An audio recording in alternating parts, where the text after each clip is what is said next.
Hi everybody, it's Laura here. I'm hoping you guys can see me. In my room. You're on my dresser. Okay. Hi. My week 36, let me get my information here. Week 36 post-op vertical sleeve gastrectomy. For any new subscribers, I know I have a couple. I was sleeved, as everybody likes to say, on July 1st, 2011. It was a Friday, and the day of surgery I was 301. My highest weight recorded was December of 2009, which was 347 pounds. How did I get to that point? Lots of different things. I had gone up and down. I kind of stayed around the 314s. 347 was my breaking point. My mom passed away in December of 2009. My dad in December of 2010. And my weight just went up and up from there. And by December, my dad died in September 2010. And so by December, I was like 300 and I had gained 47 pounds in a year, which I know people can gain more, but I had gained the 47 pounds just from the stress of my parents passing. I had known that after my mom passed away, my fiance, or my now husband, then boyfriend, proposed to me and became my fiance, and then the stress of the wedding, that was another reason. Anyway, so I went to my doctor, told her that I had tried some diets, portion control mostly. I couldn't afford Weight Watchers or anything like that. And she recommended that I be put into a program. And I was put into the Association of South Bay Surgeons in Southern California. And I did a 6-month pre-diet so that they could see if I could lose weight. I lost about 40-some pounds, I must have lost 46 pounds before surgery, because I was 301 the day of surgery. So since my highest, I've lost 149.6 pounds. Since surgery, I've lost 103.6 pounds. And that since surgery has been like 8 months and 2 weeks. Last week, I was 199.6. I finally broke into Wonderland.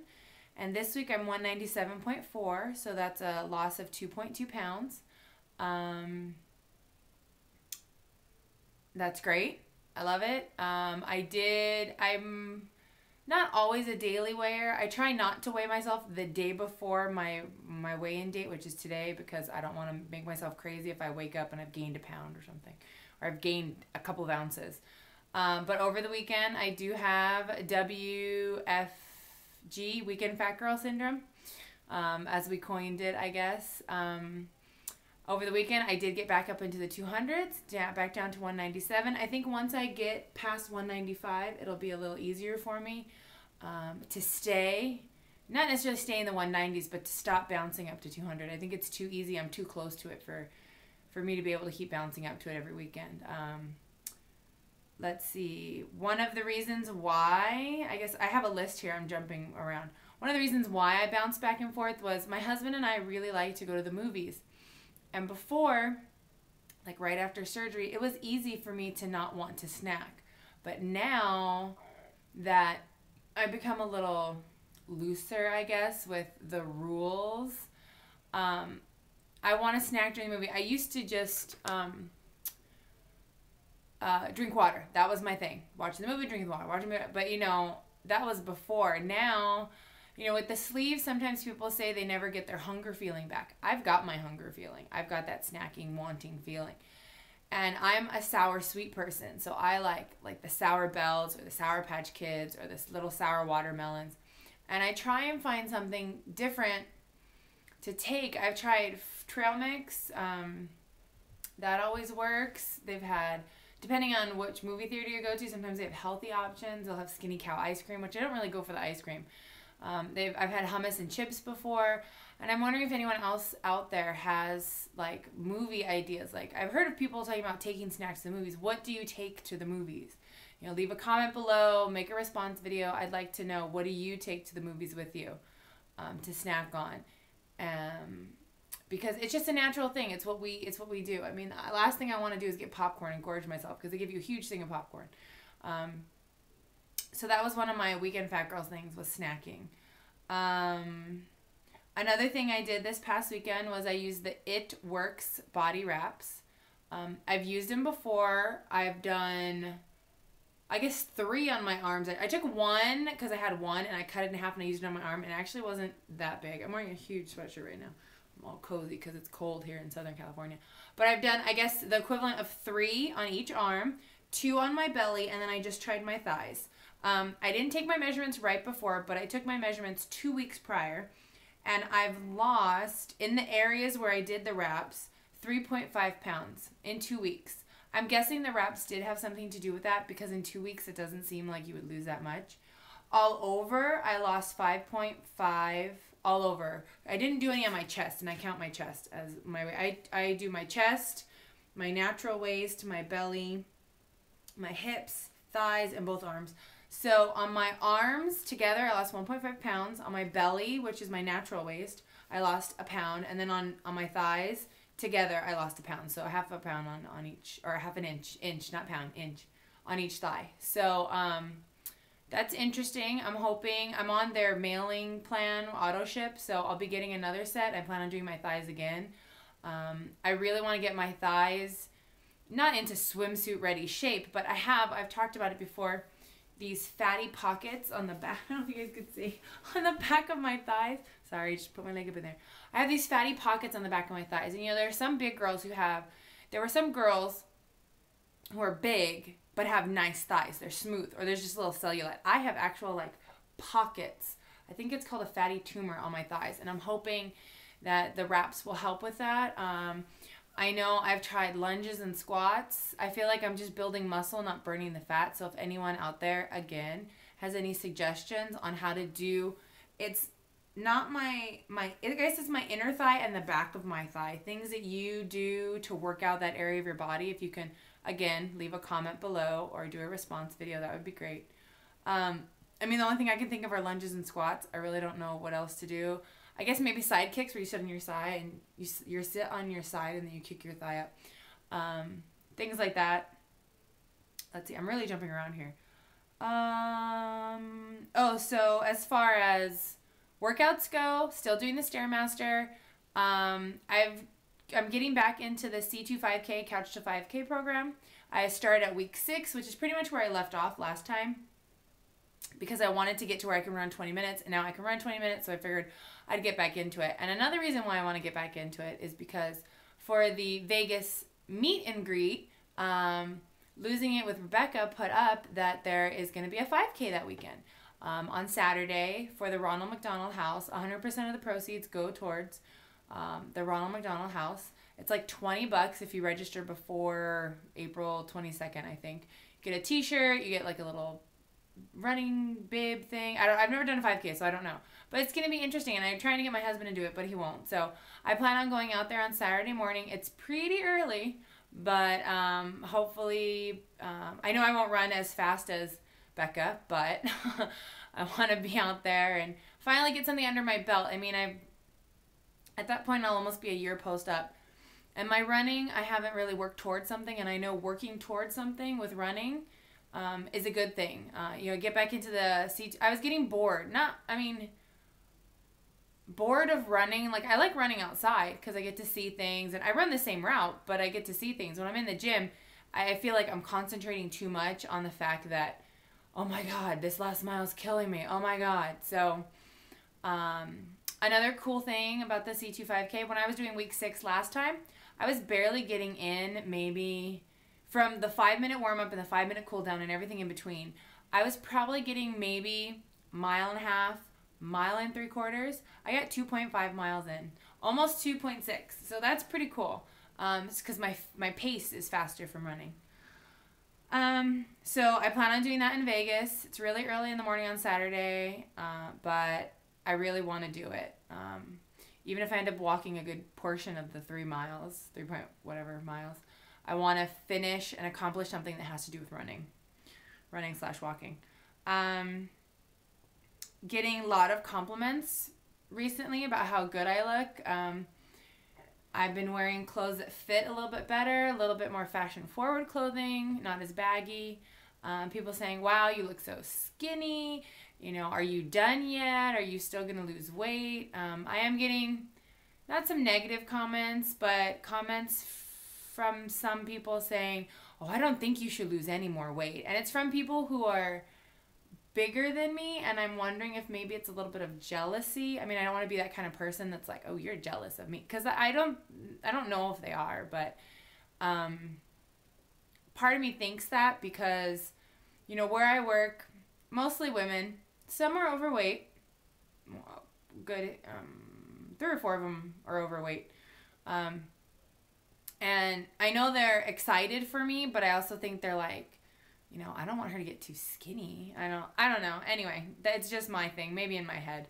But everybody's saying, wow, you know, I tell them I have about 40 more pounds I want to lose. And they're like, oh my God, you're going to be so skinny. You're going to be so thin. And one of my coworkers told me, well, I think you're fine. It's not about the number.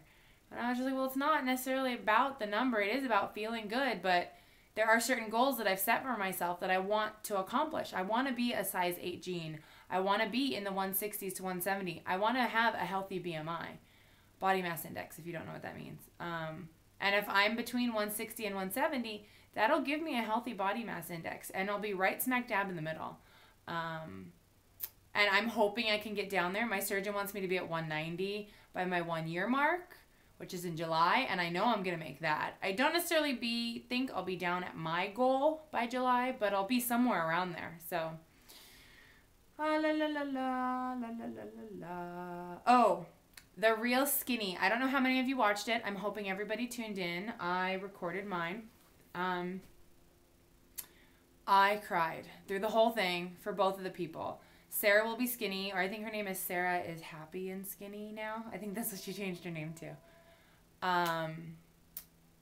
She's a fantastic girl, fantastic woman, and her bravery and her willingness to show it all on TV just made me want to cry. I'm going to try not to cry now.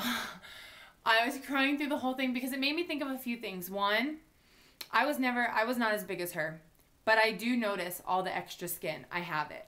I try and cover it up. I try and wear long sleeves. It's easy now because it's cold. When it gets to summer, I don't know how I'm going to feel. But I understand. I mean, her problem was much worse than mine. It was getting in the way of her daily life. But I can just think about what is it going to be like when I'm down to my goal and I have all this extra skin. And, you know, luckily she was able to get the WLSFA grant and get reconstructive surgery.